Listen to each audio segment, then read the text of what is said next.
right, hello. So we just did multiplying using powers of 10 that were greater than 1. So we're going to do multiplying powers of 10 that are less than 1, which means they are a fraction or decimal. So our fraction rules are going to apply here. When you multiply fractions, your answer is going to get smaller. Okay? So the number you start with is going to end up getting smaller.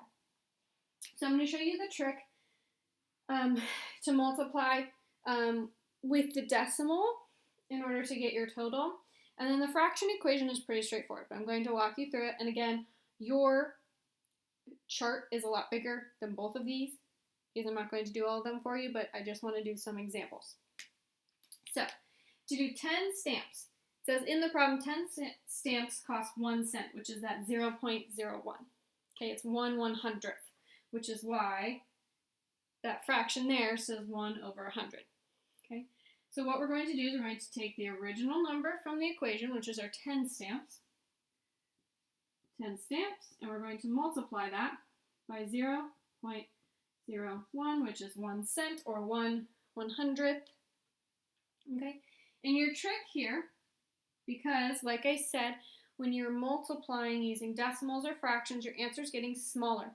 So what you're going to do is you're going to move the decimal place, which we know in 10, not from the 1 cent, to the original number from the problem. You're going to move the decimal place, the amount of spots it takes to get to your first number that isn't 0 after the decimal. So 1, 2 spots. See, I see my 1 there. Everything else is a 0, right? So I've got 1 spot right of the decimal, to the right of the decimal, 1 spot, 2 spots. So that means I'm moving my decimal place in the direction that it needs to go if my number needs to get smaller, 2 spots. So in that case, that's to the left, 1, 2 spots. So my decimal point is going to be right there. So now I'm just going to write it, 0.10, okay, 0.10, okay. You do not need to put the second 0 there. You can write it as 0.1, or you can write it as 0.10. It's up to you. Now for our fraction form, we've got our 10 stamps. We're going to multiply that over 1/100th. Again, same thing, 1 over 100. And as you know, when we multiply fractions, you just need to put your whole over 1 and multiply straight across. 10 times 1 is 10. 1 times 100 equals 100. So your fraction should say 10 over 100. Okay. We're going to use this exact same process for 404 stamps.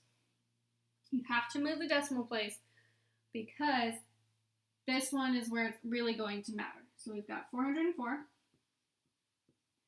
times 0.01. Again, I'm going to count how many places after the decimal point it takes to find my 1. So that's 1, 2. Okay, so I'm going to move my decimal place to the left. 1, 2 spots. 1, 2. So my decimal is now going to be between the 4 and the 0. It's going to be 4 and 4 tenths now. Okay, so over here, that's going to look like $4.04.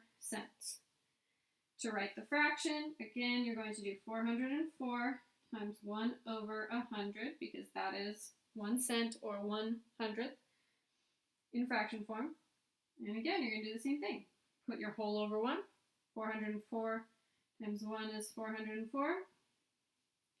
And 1 times 100 is 100.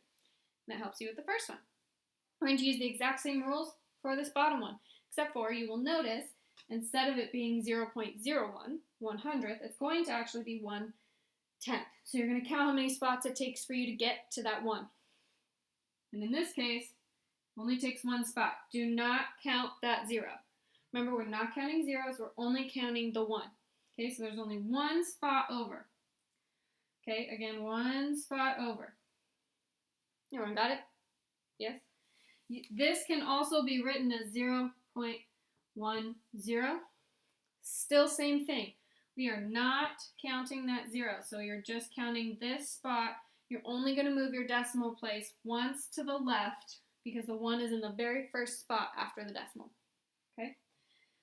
So for our decimal, we're going to take our original number, 321. We're going to multiply it by 0.1, or you can write it 0.10, up to you.